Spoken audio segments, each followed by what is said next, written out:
నమస్కారం. ఘంటారావానికి స్వాగతం. ముందుగా ప్రధాన అంశాలు. ఎమ్మెల్యేల పార్టీ మార్పుపై నేడు సుప్రీంకోర్టు తీర్పు. స్పీకర్కు సూచనలు చేసే అంశంపై రానున్న స్పష్టత.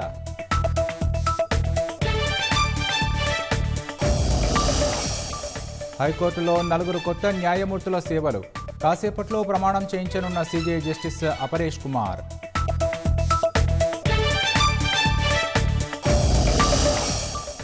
ప్రభుత్వానికి ఇవాళ కాళేశ్వరం కమిషన్ నివేదిక. లోపాలకు బాధ్యులపై చర్యలకు సిఫారసు చేసే అవకాశం.